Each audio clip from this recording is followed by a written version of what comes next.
حضرت علی رضی اللہ تعالی عنہ کے پاس ایک دفعہ 2 چور پیش کیے گئے۔ ان میں سے ایک چچا اور دوسرا اس کا بھتیجا تھا۔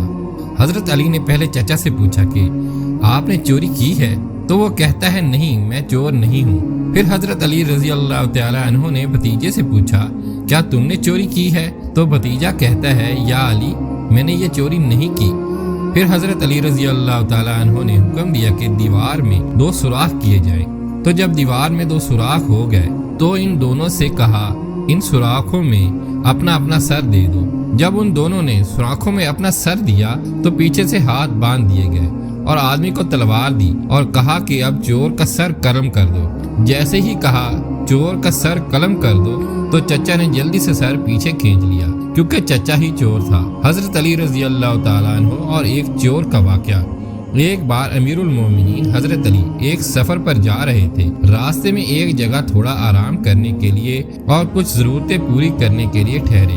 اس سفر میں آپ کے ساتھ صرف 2 لوگ تھے، ایک آپ کے عالی مقام صاحبزادے حضرت حسن اور آپ کا ایک خادم یعنی غلام۔ اپنے جسم کو کسی غیر متوقع حملے سے بچانے کے لیے اس وقت لوگوں کو سفر سے نکلنے سے قبل بھی لوہے کا لباس یعنی زیرہ پہننا پڑتا تھا۔ حضرت علی رضی اللہ تعالیٰ عنہ جب آرام کرنے کے لیے لیٹے تو اس زیرہ کو اتار کر رکھ دیا اور ادھر یہ دونوں نوجوان ادھر ادھر ٹہلنے لگے۔ جب ان دونوں کی نظر پڑی تو ذرا دیر سے نظر پڑی کہ ایک شخص آیا اور اس نے حضرت علی رضی اللہ تعالیٰ عنہ کے اس قیمتی لباس کو اٹھایا اور اسے لے کر تیزی کے ساتھ بھاگا۔ ایک تیز رفتار گھوڑے پر سوار ہو گیا جو اس نے قریب ہی کھڑا کیا ہوا تھا۔ ان دونوں نوجوانوں نے چاہا کہ اسے پکڑ لیں مگر نہیں پکڑ سکے۔ ہاں البتہ اسے پہچان ضرور لیا۔ یہ شخص ایک جانا پہچانا انسان تھا، یہودیوں کا ایک مشہور عالم تھا، اور جب اس نے ایسی حرکت کی تو یہ دونوں حیران رہ گئے۔ حضرت علی رضی اللہ تعالیٰ عنہ جب بیدار ہوئے تو ان دونوں نے بتایا کہ آپ کی زیرہ ہماری آنکھوں کے سامنے فلاں آدمی چرا کر لے گیا ہے۔ ایک جرم ہوا، اور یہ جرم کس کے سامان کے ساتھ ہوا؟ وقت کے سب سے طاقتور یعنی خلیفہ کے ساتھ ہوا۔ حضرت علی رضی اللہ تعالیٰ اس وقت امیر المومنین تھے، 4تھے خلیفہ راشدین میں سے تھے۔ دنیا کی 2 عظیم طاقتوں پر حضرت علی کا سکہ چل رہا تھا۔ آپ چاہتے تو چند لمحوں کے اندر اس شخص کو گرفتار کروا کر کڑی سے کڑی سزا دے سکتے تھے، لیکن انہوں نے کہا کہ اسلام مجھے قانون شریعت کو اپنے ہاتھ میں لینے کی اجازت نہیں دیتا۔ قانون کو اپنے اصولوں کے ساتھ کام کرنا چاہیے۔ چنانچہ آپ نے ایک عام شہری کی طرح ایک عدالت کے اندر شکایت کی عرضی داخل کی۔ اس عدالت کا جج قاضی شورے تھا جو حضرت علی رضی اللہ تعالیٰ عنہ اور حضرت عثمان رضی اللہ تعالیٰ عنہ دونوں کا شاگرد رہ چکا تھا۔ قاضی شورے نے دونوں فریقوں کو حاضر ہونے کا حکم جاری کیا۔ جو شکایت کرنے والے تھے یعنی حضرت علی رضی اللہ تعالیٰ عنہ، انہیں بھی بلایا، اور جس کے خلاف مقدمہ درج کیا گیا تھا یعنی چور، اس کو بھی بلایا۔ کارروائی شروع ہوئی۔ اسلام کا ایک اصول یہ ہے کہ پوری دنیا کے عدالتی نظام نے اسلام کے اس اصول کو قبول کیا ہے کہ جو شکایت کرتا ہے اس کے ذمہ ہوتا ہے کہ وہ ثبوت پیش کرے۔ چنانچہ قاضی شورے نے حضرت علی رضی اللہ تعالیٰ عنہ کو یہ حکم دیا کہ اے ابو الحسن، کھڑے ہو جائیے، آپ کی ہی شکایت پر آپ کو بلایا گیا ہے۔ آپ نے نامزد شکایت پیش کی ہے کہ اس شخص نے آپ کی زرہ چرائی ہے۔ آپ ثبوت پیش کریں اور جو گواہی آپ کے پاس ہو تو اسے پیش کریں۔ حضرت علی رضی اللہ تعالیٰ عنہ نے اشارہ کیا اپنے صاحبزادے حضرت حسن کی طرف۔ حضرت حسن کھڑے ہوئے اور گواہی دینے والے جگہ پر پہنچے۔ انہوں نے قاعدے کے مطابق اپنا تعارف دیا، میں حسن ہوں اور میں اس سفر میں اپنے والد حضرت علی کے ساتھ تھا، اور میں نے اپنی آنکھوں سے دیکھا جب فلاں جگہ پر یہ واقعہ پیش آیا۔ جب میرے والد محترم آرام کرنے کے لیے لیٹے ہوئے تھے، یہ شخص آیا، اس نے تیزی سے زیرہ اٹھائی اور اسے لے کر بھاگا۔ میں نے اور میرے ساتھ ایک آدمی اور تھا، ہم نے اسے پکڑنے کی کوشش کی مگر ہم کامیاب نہیں ہوئے، مگر ہم نے اسے پہچان لیا۔ میں گواہی دیتا ہوں کہ اسی شخص نے میرے والد کی زیرہ چرائی ہے۔ قاضی شورے نے گواہی سن لی، لیکن اس کے بعد کہا اسلامی قانون کے مطابق بیٹے کی گواہی باپ کے حق میں قابل قبول نہیں، لہٰذا اے حسن، تمہاری گواہی نامنظور کی جاتی ہے۔ حضرت حسن رضی اللہ تعالیٰ عنہ پیچھے بیٹھ گئے۔